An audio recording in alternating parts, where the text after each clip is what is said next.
নমস্কার বন্ধুরা, শ্রাবণী রান্নাঘরে আপনাদের সবাইকে স্বাগত জানিয়ে আমি আবারও একটা রান্নার ভিডিও নিয়ে আপনাদের সামনে চলে এসেছি। আজকের আমি আপনাদের পেঁপে দিয়ে একটা অসাধারণ রেসিপি বানিয়ে দেখাবো। আশা করি আপনাদের ভালো লাগবে। তার জন্য কিন্তু আমার পুরো ভিডিওটা আপনাদের দেখতে হবে। আর দেখা শুরু করার আগে একটা লাইক দেবেন, সুন্দর একটা কমেন্ট করবেন আর শেয়ার করতে ভুলবেন না। তাহলে চলুন আজকের আমি এই পেঁপে দিয়ে কি বানাই সেটা আপনারা একবার দেখে নিন। পেঁপের এই রেসিপিটা বানানোর জন্য প্রথমে আমি এখানে দেখুন গ্যাসটা অন করে একটা কড়া বসিয়ে দিয়েছি। এবারে আমি কড়ার মধ্যে দিয়ে দেব বেশ কিছুটা জল। এখানে কিন্তু আমাকে প্রথমে বেশ কিছুটা কড়াই জল নিয়ে নিতে হবে। আর এবারে আমি জলের মধ্যে দিয়ে দেব পেঁপে। এখানে আমি পেঁপেটা একটা ছোট সাইজের পেঁপে নিয়েছি। আর পেঁপেটা কিন্তু এইভাবে একটু ছোট ছোট ডুমো ডুমো করে কেটে ধুয়ে পরিষ্কার করে রেখে দিয়েছি। সেই পেঁপেটা আমি জলের মধ্যে দিয়ে দিলাম। দিয়ে পেঁপেটাকে কিন্তু প্রথমে সেদ্ধ করে নিতে হবে। পেঁপেটা আমার এখানে যতক্ষণে সেদ্ধ হচ্ছে ততক্ষণ আমি এখানে দেখুন একটা মশলা রেডি করে নেব। মশলাটা রেডি করার জন্য আমি এখানে নিয়ে নেব মিক্সির জারটা। মিক্সির জারের মধ্যে আমি এখানে দিয়ে দেব প্রথমে আদা। এখানে কিন্তু খুব অল্প সামান্য একটু আদা দেব, যেহেতু আমার এখানে অল্প পরিমাণে পেঁপে আছে, অল্প পরিমাণে রান্নাটা করছি, সেই জন্য আমি কিন্তু এখানে সব কিছুই অল্প অল্প নিয়েছি। অল্প একটু আদা দিলাম। দেব আমি এখানে সাদা তিল। সাদা তিল আমার এখানে 1.5 চামচ আছে, সেই 1.5 চামচ সাদা তিল দিয়ে দিয়েছি। আর দেব আমি এখানে কাঁচা লঙ্কা। এখানে আমি 3টে কাঁচা লঙ্কা দিয়ে দিলাম। সেইখানে এবারে এটাকে একটু শুকনো গুঁড়ো করে নেব। তারপরে কিন্তু আমি এটা জল দিয়ে একটু পেস্ট করে নেব। মশলাটা আমি এখানে প্রথমে শুকনো গুঁড়ো করে নেব, তারপরে জল দিয়ে এটাকে একটু ভালোভাবে পেস্ট করে নিতে হবে। মশলাটা আমার এখানে রেডি হয়ে গেছে। মশলাটা আমি এখানে রেডি করে নিয়েছি। আর অন্যদিকে দেখুন পেঁপেটা যে আমি এখানে সেদ্ধ করতে বসিয়েছিলাম, সেই পেঁপেটাও কিন্তু আমার এখানে সেদ্ধ হয়ে গেছে। এবারে আমি পেঁপেটাকে এইভাবে আলাদা করে তুলে রেখে দেব। আর আমি প্রতিদিনের মতো আপনাদের একটা কথাই বলবো যে প্লিজ আমার ভিডিওটা আপনারা টেনে টেনে দেখবেন না, পুরো ভিডিওটা দেখুন। আশা করি আপনাদের ভালো লাগবে। দেখুন যে কোনো নিরামিষ দিনে কিন্তু পেঁপের এই রেসিপিটা আপনারা বানিয়ে খেয়ে দেখবেন।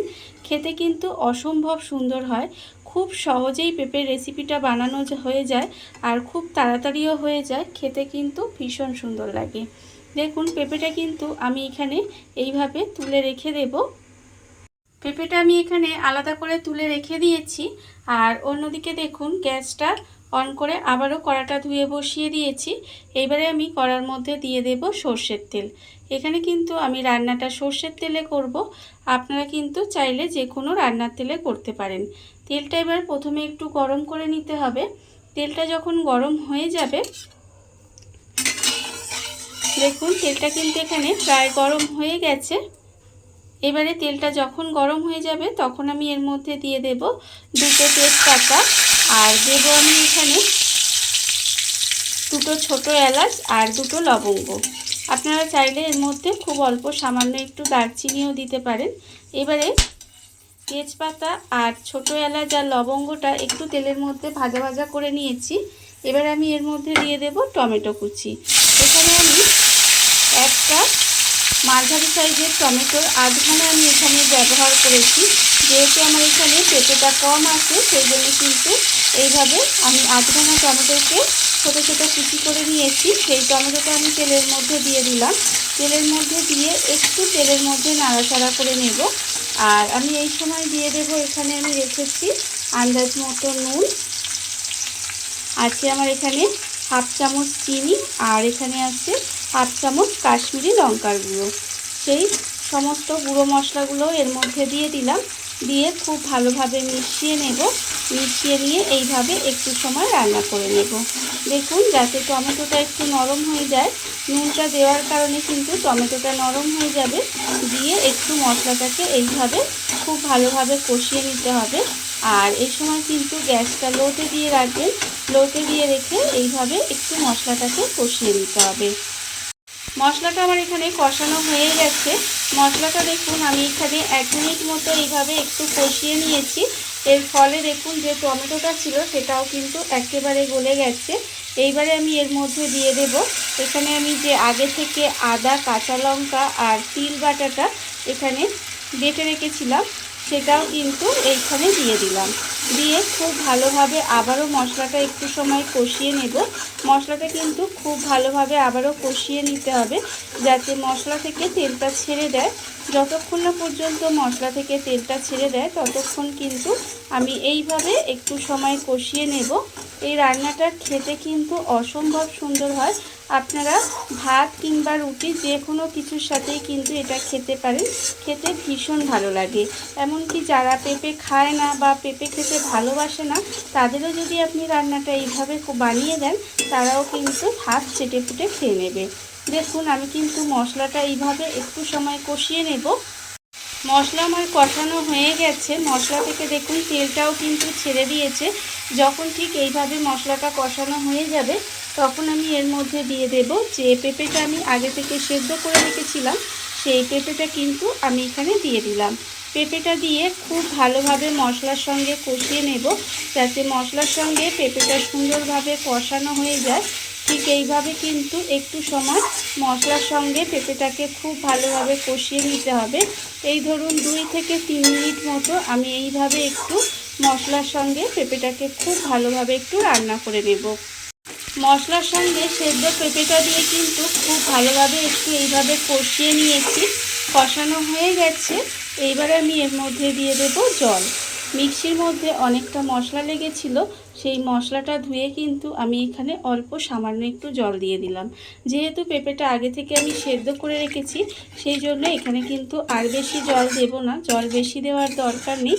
এইভাবে পেঁপেটা দিয়ে আমি একটু সময় খুব ভালোভাবে রান্না করে নেব যাতে পেঁপের মধ্যে সমস্ত মশলা খুব ভালোভাবে ঢুকে যায়। আর পেঁপে তো আগে থেকে রান্না হওয়াই আছে, সেই জন্য কিন্তু এখানে আর বেশি জল দিতে লাগবে না। আমি এইভাবে গ্যাসটাকে লোতে দিয়ে ঢাকা দিয়ে আবারও কিছুক্ষণ রান্না করে নেব। গ্যাসটা লোতে দিয়ে আমি বেশ কিছুক্ষণ এইভাবে আবারও একটু রান্না করে নিয়েছি। দেখুন রান্না কিন্তু এখানে প্রায় হয়েই গেছে। এইবারে নামানোর আগে আমি এর মধ্যে দিয়ে দেব, এখানে আমি রেখেছি অল্প সামান্য একটু গরম মশলার গুঁড়ো, সেই গরম মশলা গুঁড়োটা আমি এখানে দিয়ে দিলাম। আর আমি দেব এর মধ্যে খুব অল্প সামান্য একটু কাসুরি মেথি, আমি আগে থেকে একটু ভেজে গুঁড়ো করে রেখেছিলাম, সেই কাসুরি মেথির গুঁড়োটাও এর মধ্যে দিয়ে দিলাম। আপনারা চাইলে কিন্তু এর মধ্যে আরেকটু অল্প সামান্য একটু ঘিও ব্যবহার করতে পারেন। আমি এখানে ঘিটা দিলাম না, আপনারা একটু ঘি দিয়ে দেবেন, তাহলে দেখবেন এর স্বাদটা কিন্তু আরও বেড়ে যাবে। রান্না কিন্তু আমার একেবারে রেডি হয়ে গেছে। দেখুন এই সাধারণ পেঁপেটাও কিন্তু কত সুন্দর অসাধারণ স্বাদের রান্না হয়ে গেছে। আপনারাও কিন্তু যে কোনো দিন এইভাবে পেঁপেটা একবার হলেও রান্না করে দেখবেন, আশা করি আপনাদের ভালো লাগবে। দেখুন পেঁপে কিন্তু আমার একেবারে রেডি হয়ে গেছে রান্নাটা। এটা আপনারা গরম ভাত দিয়ে খেতে পারেন বা রুটি দিয়ে খেতে পারেন, যে কোনো কিছুর সাথে কিন্তু খেতে পারেন। এমনকি নিরামিষ দিনেও কিন্তু এটা রান্না করে খেতে পারেন, খেতে কিন্তু ভীষণ ভালো লাগে। আর এই রেসিপিটা থাকলে আমার মনে হয় আর কিছুই লাগবে না। রান্না আমার একেবারে রেডি হয়ে গেছে। এবার আমি গ্যাসটা অফ করে দেব আর কিছুক্ষণ এইভাবে ঢাকা দিয়ে রেখে দেব, তারপরে আপনাদের পরিবেশন করে দেখাবো ঠিক কেমন হলো। দেখুন বন্ধুরা, বাড়িতে থাকা কত অল্প উপকরণে কত অল্প সময় কত সুন্দর একটা পেঁপের রেসিপি তৈরি হয়ে গেছে, আপনারা দেখতেই পেলেন। আর এটা কিন্তু খেতে অসম্ভব সুন্দর হয়। এইভাবে আপনারাও কিন্তু একদিন হলেও বাড়িতে বানিয়ে দেখতে পারেন। আর এই ভিডিওটা যদি আপনাদের ভালো লেগে থাকে, আপনারা যদি ফেসবুক থেকে দেখে থাকেন পেজটি ফলো করে দেওয়ার অনুরোধ রইল। আর যদি ইউটিউব থেকে দেখে থাকেন চ্যানেলটি সাবস্ক্রাইব করে নেওয়ার অনুরোধ রইল। তাহলে চলুন ভিডিওটা আমি এখানেই শেষ করছি। আপনারা সবাই ভালো থাকবেন, সুস্থ থাকবেন। আবারও হাজির হব নতুন কোনো রান্না নিয়ে।